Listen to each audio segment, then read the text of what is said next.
Demokratia party from Greece. Before we talk about Greece, everybody in this room knows what happened in Cyprus since 2013. Greece, I'd be interested, and I'm sure everybody else would, to hear. For the invitation. It's a privilege to be here with you. And I think you're right to point out that obviously we've kept a very close eye on what's been happening in Cyprus over the past 6 years. And I think there's some interesting analogies between Greece and Cyprus, not so much as far as the origins of the crisis is concerned. This was much more of the Cyprus crisis was much more of a banking crisis. The Greek crisis had a much stronger fiscal component to it. But I would like to point out that Cyprus is differentiated from Greece to the extent that it applied a set of policies that achieved fiscal consolidation without jeopardizing growth. And I think this is the main lesson that I take away from the Cypriot experiment. How can an economy that is trying to overcome a deep crisis, losing 11% of its GDP in total, how can it restore growth without essentially overtaxing the middle class in the productive economy? And I think this is where the success story of Cyprus lies. Cyprus has had very handsome, very aggressive growth rates over the past 4 to 5 years, unlike Greece, which has been stuck in a low-growth environment. So there's clearly something to be said about the fiscal policy mix. How do you achieve fiscal consolidation, whether you focus more on tax increases or whether you actually focus more on growing the economy. So I think there are lots of lessons to be taken away from the Cypriot example. And frankly, the comparison between Cyprus and Greece over the past 4 years has not been very flattering. Okay. I'm sad to say that, but unfortunately, it's true, especially when it comes to growth numbers. Well, Greece, of course, has recently, or last year, exited its third program. How do you view, and you've given us a little suggestion here, how do you view the progress, or indeed lack of progress, of Greece compared with countries like Cyprus, or let's say Portugal and others that have been through a similar program and eventually come out of it? Yeah, first of all, Cyprus is not the exception. Greece is the exception, in the sense that Greece was the only country that had to go through 3 sort of formal programs, and it's still in a state of enhanced surveillance without having restored full market access. So I think the question should be probably rephrased: why did we fail to achieve what Cyprus and Portugal have achieved? And I think the answer is very simple. It's wrong policies, especially post-2015. We paid a very, very heavy price for the catastrophic experiments of the first 6 months of 2015, which cost us a third bailout package, which was completely unnecessary, and burdened the economy with an overall cost in excess of 100 billion euros. And since then, the policies that have been implemented by the current government, in my mind, the outgoing government, but this is a decision to be taken by the Greek people, have been policies that have achieved fiscal consolidation, but almost to an extent that was unnecessary. No one has ever explained to me why Greece delivered larger primary surpluses than the ones that were actually requested from us by our creditors, and why we imposed such a heavy tax burden on the middle class and on the productive economy when quite a few of these taxes were actually unnecessary. At the same time, the overall investment environment in Greece remains relatively hostile to both foreign and domestic investment. The banking situation has not been fully restored. And a lot of the sort of structural reforms we talk about, which essentially are sort of pro-market liberal reforms that enhance entrepreneurship and promote private investment, have not been implemented in Greece. And this is exactly what we want to change. My vision for Greece is a rapidly growing economy. We want to achieve growth rates of 4%, at least in the short term. That is the only way you can actually make up for the lost ground of this very profound crisis. But we cannot do that unless we turn Greece into a global destination for global capital. We have a big investment deficit currently in Greece. Investment as a percentage of GDP barely exceeds 10%. That is clearly not good enough. And the growth that Greece needs to deliver needs to be driven through private capital, and it needs to be an investment-led growth. Otherwise, we will be recycling, the mistakes of the past. We know in Cyprus that foreign direct investment is key, in a way, to encouraging economic growth. Now, we hear, and many observers would say that Greece has great potential for foreign investment. On the other hand, investors are put off by high taxes, they're put off by bureaucracy. We had this problem here, of course. A lot of anti-business rhetoric almost in the past couple of years. So I understand what you're saying and what you need, what Greece needs to do in terms of attracting investment, but how can you change the perception of what Greece is at the moment to potential investors? Yeah. First of all, you need a catalyst. And in my mind, the only real catalyst has to be a political catalyst, and it will come through a resounding victory, what I hope to achieve of Nea Demokratia in the next elections. With a clear mandate ahead of us, because we won't be having other elections until 2023, and with a strong and stable and pro-reform oriented government, we will sort of set the stage for a series of policies that will exactly address these shortcomings. We intend to reduce marginal tax rates on business from 28% to 20% over 2 years. We intend to reduce real estate taxation on average by 30% over 2 years, and we want to reduce taxes on dividends from 10%, where they will end up at the end of 2019, to 5% immediately. And we also want to reduce VAT on food from 24% to 13%.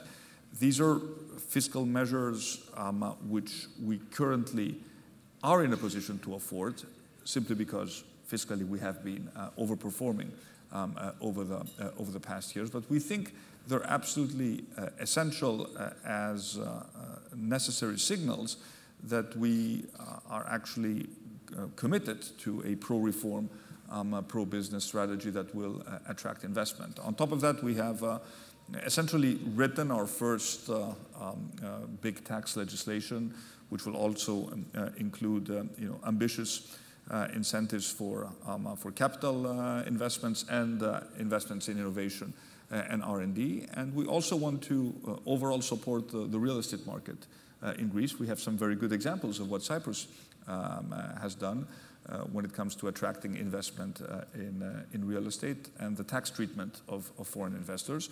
We're not going to reinvent the wheel, but we will be competitive. We are going to do similar things to what Cyprus, to what Italy, to what Portugal did. We are endowed with a country that has profound natural beauty. We want to turn Greece into a destination for people to visit, and to live 365 days a year. We want to break the seasonality of Greek tourism, and I think we have the tools at our disposal to deliver these types of policies. And of course, we also want to focus on certain emblematic investments which are currently stuck in Greek bureaucracy, by making sure that we actively intervene so that these investments are very, very quickly unblocked. Let me give you two examples. Ellinikon, which should be the biggest real estate development in Europe, in the Mediterranean. For 4 years, we've had virtually no progress. We know what it takes. We will sign the necessary ministerial decrees and finish with the outstanding licensing process for the casino in order for this big investment to start. It will create tens of thousands of jobs. It could add on its own close to 0.5% to our GDP growth, but it will also transform the face of Athens. Second example, a big investment by Costco in the port of Piraeus. I visited the port yesterday, and I'm supportive of the ambitious projects that have been presented to the Greek government by the company in the master plan that has been agreed by the Greek government.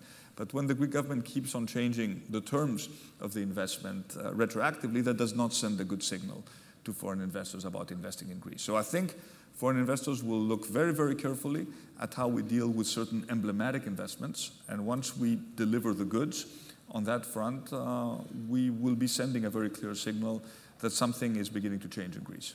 Okay. You've made it very clear by what you said that you're very much a pro-low tax politician. And of course, the promise of lower taxes is what every voter wants to hear about. But this raises two things. One is, if you're going to lower the taxes the way you say, how will you be able to fund the reforms that you want? You did mention that actually fiscally things are not so bad, so things can be covered. But doesn't this in itself suggest that actually maybe what the present government has done is not so bad as you say? What I've said, and I've been very honest in my assessment of what has happened over the past 4 years. This is not just about delivering the fiscal numbers. It's about the big picture. The big picture has to do with growth, with job creation, with the fact that 400,000 Greeks have left the country over the past 10 years in search of better job opportunities, better life opportunities abroad. It's about income inequality, which unfortunately has gotten worse in Greece over the past years. It's about whether Greek society has real hope that things are going to get better. And unfortunately, people tell us in polls, but they also tell me when I campaign across the country that things are moving in the wrong direction. So the general sense, in spite of the government rhetoric, is that things are not moving in the right direction in Greece. And this is what we need to change. We know how to create fiscal space. We will not unnecessarily increase the footprint of the state, which is exactly what the current government is doing. If you just look at the wage bill for civil servants, it has increased by 2 billion euros over 4 years. If you look at the number of, some of them are necessary, some of them are unnecessary temporary jobs that are created in the civil service, you will realize that this government is repeating the practice of old patronage politics. Today, it has learned nothing from the mistakes of the past. And frankly, I don't want a society which is dependent on Christmas handouts. Young Greece should not be expecting a Christmas gift at the end of each year in order to sort of become essentially hostages of a clientelistic system. Rather than handouts, I want to focus on opportunities. So if we need to do some rebalancing in terms of our social policies, we should focus much more on supporting long-term unemployed people, on offering retraining, reskilling opportunities, rather than on having people dependent on a handout which we just don't know if it's going to be available forever. So it's a very different approach to how you organize economic activity, but also where your priorities are. Today, and unfortunately, as you know, we have many Greeks who have moved to Cyprus for tax reasons. We've reached a point where beyond a certain income threshold, which is actually quite low, there is no real additional incentive to work. If you end up spending, giving back to the state, 80% of what you earn in taxes and social security contributions, you're either going to tax evade, or you will stop working, or you will move your tax base elsewhere. And this is exactly what has happened in Greece. And if you look at what Cyprus did, Cyprus managed to balance its books without increasing taxes because it focused on the productive side of the economy. the more investments you attract, the more money you will generate for the state, even if the marginal tax rates are lower, simply because you're going to have more economic activity. So the policy that the current government has tried has failed. It has made the middle class poorer, and it has deprived innovative Greeks from the real incentives to invest in the country. But you think that the reforms and the necessary changes that you want to make can be funded, even with the lowering of the tax rates? What I've said is that we have two sets of tax cuts. The first set of tax cuts can be funded through fiscal rebalancing, respecting our fiscal targets of 3.5% regarding the primary surplus. But I want to be very clear on that front. My aim would be to renegotiate this fiscal target. I will not do it immediately, because I know that we need to first restore credibility in the Greek government, in the Greek economy, in terms of delivering real reforms. So in the short term, at least for next year's budget, we will be complying with the 3.5% deficit rule.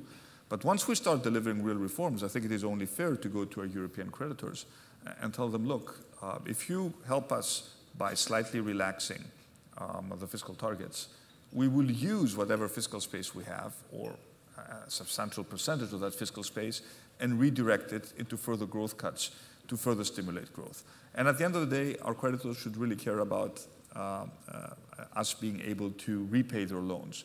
And with 1% long-term growth, our debt is not sustainable. If we grow at 2% over the long term, our debt suddenly becomes sustainable. So the critical element that needs to be addressed is growth. Without a high growth rate, we are condemned to underperforming. And I don't think that this country is in a mood to underperform for much longer. It's been 10 years since the crisis started. Greeks are tired. At the same time, they're ambitious. And there's a lot of creative talent in Greece that can be unlocked. And my intention is to unlock the forces of the creative economy. And this is something that, this is a message that's addressed both to the business community, but also to employees. We are offering the business community a very, I think, honest deal. We're going to lower your taxes. We're going to help you on the regulatory side by making it easier to invest in Greece. But I expect businesses to share, the wealth that is created with employees. Pay good salaries, respect labor laws, and make sure that the employees and the employees of the private sector also have a stake in the growth story that we are going to deliver for Greece. What I can tell you as a certainty is that Greeks are fed up with the current government. And I'm not saying that because I just look at the polls. I'm campaigning throughout Greece, and this is a message I get. And we have to convince them not just to send a signal to the current government that they're done with them, but also to send give us a positive vote of confidence that will actually make their lives better. And this is, the essence of the message that I'm conveying to the Greek people. But it's also the essence of the message that I'm conveying to the international investor community, that we will make Greece an attractive country for foreign capital, and we will leverage and take advantage of the important opportunities and the natural comparative advantages that Greece has. And just to conclude from where we started, Cyprus has demonstrated how to do this. For one additional reason, it's not just sound economic policies, it was also a political consensus that was formed by the major parties under the leadership of the President of the Republic, but there was a general consensus that the reforms proposed by the Anastasiadis government were reforms that were moving in the right direction. So I think you were lucky enough in Cyprus to stay away from the populism, from the extreme populism, because there's populism everywhere, but from the extreme populism and the bigotry and the divisions that whoever is implementing these reforms needs to be hanged the next day, because these were things that were actually said in the public discourse in Greece before the 2015 elections. So this sort of polarization doesn't do a country much good. Does this mean that you will, if you are elected, try yourself to reach out to the other parties, including the opposition parties, to get this consensus of views that you described for I've Cyprus? said publicly that I will try to reach out beyond my own party to form a broader political but also social consensus for the changes that are necessary. If you ask me whether this reaching out also includes Syriza, I will be very explicit and I'll tell you no. Syriza in its current form is clearly on the other side of the fence. It has a completely different approach as to what is actually necessary in the country. There's no room whatsoever to work with them, and hopefully, I hope they don't do much more damage before the next elections. One last example of the damage that is currently being done by the outgoing government has to do with education, which is a critical sort of reform field for me. You've seen the value of supporting private education here in Cyprus. Unfortunately, we cannot do the same in Greece, but the current government, through a piece of legislation it is currently proposing to Parliament, is completely undermining the public education system and essentially putting lots of constraints in the path of the next government to implement necessary reforms in higher education. So I'm afraid damage is done as we speak, which essentially means that the day after, in my plans for sort of broader political coalitions, Syriza is not part of my plans. Okay. You mentioned at the very beginning, you pointed out that the difference between Cyprus and Greece in terms of the economic adjustment program was that here it was essentially a banking crisis as opposed to an economic crisis. What's your take on the role of the banks in Greece now? They, like the Cypriot ones, they've also been through a process of recapitalization. Do you think that they are now in a position to support the economy in the way that they need to? Not one, but 3 recapitalizations. The third recap, which took place in November 2015, essentially wiped out the value of the bank equity that also was held by the Greek taxpayers. Almost 30 billion euros of value for the Greek taxpayers was destroyed in the third bank recap that took place in November 2015. Just one example of the damage that was done by the current government. The answer is that Greek banks still have a significant overhang of non-performing loans, and the problem needs to be addressed. If there are tools available, some schemes proposed some by the government, some by the Bank of Greece, they should all be put at the disposal of the banks to make sure that the NPL stock is reduced aggressively, and that banks spend most of their times performing their core function, which is to fund the real economy. So there's clearly work to be done in the Greek banking system. Finally, although you are from what most of us here would consider a political family, you actually spent many years in industry and in finance as a consultant and all kinds of things. Do you feel that your background in business is actually going to be one of the key elements, if you like, to helping you, if you are elected as Prime Minister, to doing the things that you want to do? Well, yes, I guess I had a... Somebody mentioned to me, somebody said it's good to have a politician who actually understands the economy.